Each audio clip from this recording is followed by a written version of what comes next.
Bien, comenzamos con el ejemplo. Determina a través de la suma de Riemann con rectángulos de extremo derecho el área aproximada comprendida entre el eje X y la función. Esta función, tenemos una función cúbica, considerando 10 rectángulos en el intervalo de X desde -3 hasta 2. Utiliza en los cálculos un redondeo a 2 cifras decimales. Bien, entonces, bien importante tener claro cuál es la función, cuántos rectángulos voy a utilizar y la zona de interés de la determinación del área, ¿sale? Para ubicar esto es más fácil si ubicamos esa sección o ese intervalo en el plano cartesiano.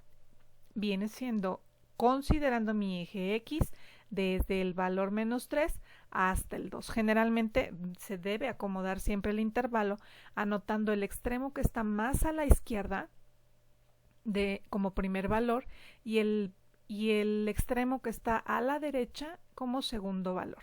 A esos valores aquí en este método le vamos a llamar A y B. Estos los vamos a ir utilizando en algunos cálculos. Paso 1. Obtener la base de cada rectángulo. Aquí hay dos maneras. Una, hacerlo de manera intuitiva. Si en esa sección en rojo tengo que ubicar o acomodar 10 rectángulos que tengan la misma base, podríamos con pura lógica determinar la medida y la posición que va a tener cada uno de esos rectángulos. Si lo puedes hacer así, perfecto. Pero si no, apóyate en las fórmulas. La fórmula me dice que tengo que utilizar delta X, que es la base del rectángulo, igual a B menos A. B es 2, A es -3, pero ojo con los signos. Aquí yo tengo un signo negativo de la fórmula y aparte tengo que incluir o considerar el signo negativo de la A. En este caso es negativo. Por eso es bien importante que cuando hagamos sustituciones utilicemos paréntesis para evitar cometer errores, ¿no? Porque un error común es que nada más tomen un signo negativo. Ojo con eso.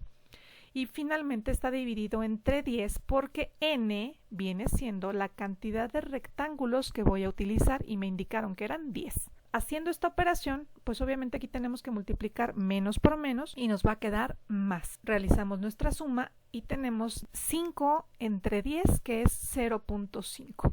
Cada rectángulo va a ser de media unidad, ¿sale? Hay que registrar este valor en alguna zona porque lo vamos a ocupar más adelante. Bien, paso 2. Calcular el extremo derecho de cada rectángulo. Ya sé cuánto mide cada rectángulo, en qué coordenada sobre el eje X, en qué coordenada iría quedando cada uno de estos rectángulos. Si no lo sacas o no lo puedes determinar de manera intuitiva, utiliza la fórmula. Vamos a apoyarnos en una pequeña tabla. En la primera columna tengo esa I, ese subíndice que estamos introduciendo. Esa I representa cada uno de mis rectángulos. Va cambiando desde el 1 hasta el 10. Y en la fórmula original del cálculo del extremo derecho, lo único que voy a hacer es reemplazar la A, que ya la conozco, es -3, y delta X, que lo acabamos de determinar, es 0.5. Y tendríamos que sustituir esta misma expresión, pero reemplazando la I. ¿Cómo te lo muestro? Aquí, ¿no? Este es el único dato que va cambiando, que va desde el 1 hasta el 10. Haciendo estas operaciones voy a ir generando las coordenadas de cada uno de los extremos derechos de los rectángulos. ¿Cuál sería mi primer coordenada? -2.5. Es decir, mi primer rectángulo comienza desde aquí, desde el -3, y termina en su extremo derecho en el -2.5, que vendría siendo aquí. Y así nos vamos con todas las coordenadas. Gráficamente corresponden a los puntitos negros que tengo aquí ubicados. Bien, paso 3. Vamos a determinar la altura de cada rectángulo. Recuerda que la altura está determinada o la vamos a determinar evaluando la función. ¿Cuál es nuestra función? Recuerda que acá no la dieron. Esta función va a ir cambiando en cada ejercicio, ¿sale? No me tomes este ejemplo para repetir todos los demás. Esta función me indica cómo voy a evaluar la expresión. Si te fijas, es la misma que tengo yo aquí en esta tablita, nada más le agregué un pequeño subíndice y. ¿Por qué se lo agregué? Pues porque está representando que esta X va a ir cambiando dependiendo del rectángulo. Para el rectángulo 1, pues tendré f de x1, que viene siendo menos 2.5. Para el segundo rectángulo será f de x2, que corresponde a menos 2. Y así sucesivamente. Entonces, vamos a mostrar cómo quedaría la sustitución de todos estos valores. ¿Sale? Tú puedes poner pausa si lo requieres. Bien, entonces aquí están sustituidos. Recuerda, esta x que vale menos 2.5 se reemplaza en todas las ubicaciones donde yo tenía una x. Lo tengo remarcado en negrita para que lo ubiques más fácilmente. Y bueno, hacemos las operaciones que están indicadas aquí y obtenemos nuestro resultado. Recuerda que estamos utilizando solamente 2 cifras decimales porque así no lo solicitaron en esta ocasión. Si nos piden 3 cifras decimales, tendremos que ocupar una más, ¿sale? O 4, las que se requieran. Aquí, en este caso, me salió un 3 exacto. No tengo que agregar cifras decimales adicionales si no lo tiene la cantidad, ¿sí? Al obtener mi resultado me dio 3, así está bien, ¿sale? Hasta este momento, este punto, yo podría, si lo quisiera o si lo necesito, podría realizar una gráfica de mi función, porque aquí tengo las coordenadas en X de la función y las coordenadas en Y en esta columna. Por ejemplo, se vería algo así. Los puntos negros vienen siendo la ubicación de cada par de coordenadas, cada uno de estos pares de coordenadas, ¿sí? Si yo uno esos puntos negros de manera suave, porque ya sabemos que es una función de tercer grado, obtendríamos lo que se ve ahí como línea roja. Si yo grafico o ubico los rectángulos considerando estas coordenadas como el extremo derecho, tendría esos rectángulos verdes que se muestran ahí, que es una aproximación a el área bajo la curva. Algo que resaltar aquí, si observas, aquí tengo una altura negativa y eso corresponde con esta primera área o primer rectángulo. Si observas, el rectángulo está debajo del eje X, es decir, esta área obtenida o que vamos a obtener más adelante nos va a salir negativa.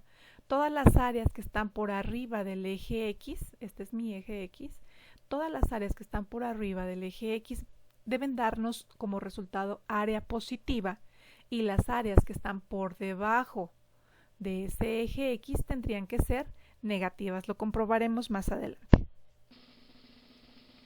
Paso 4. Determinar las áreas de cada rectángulo. Recuerda que el área de un rectángulo es base por altura. La base la determinamos desde hace rato, fue nuestro primer paso. La base de todos los rectángulos, quedamos que era la misma, ¿no? Es el mismo ancho, 0.5. Y la altura, ¿cómo la determinamos? Pues lo hicimos en el paso anterior, ¿sí?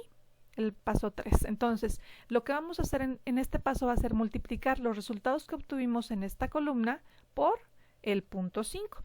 Podemos apoyarnos con una tabla. Si observan aquí ya voy resumiendo mis valores, ya no puse toda la sustitución para hacerlo más compacto.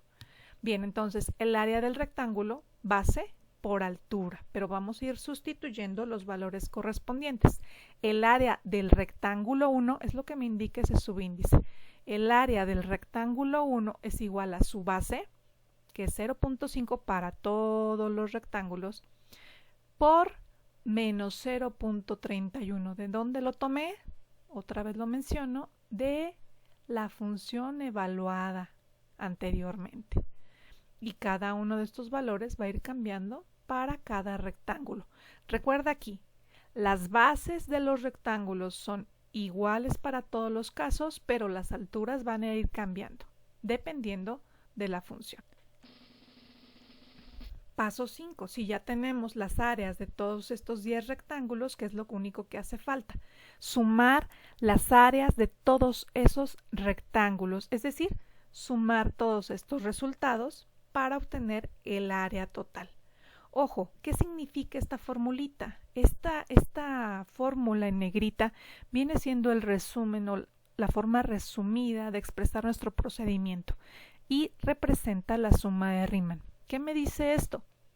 que hay que sumar desde el rectángulo 1 hasta el rectángulo 10 la multiplicación de base por su altura, que fue lo que acabamos de hacer en este momento. Bien, eso es todo. Nos vemos luego.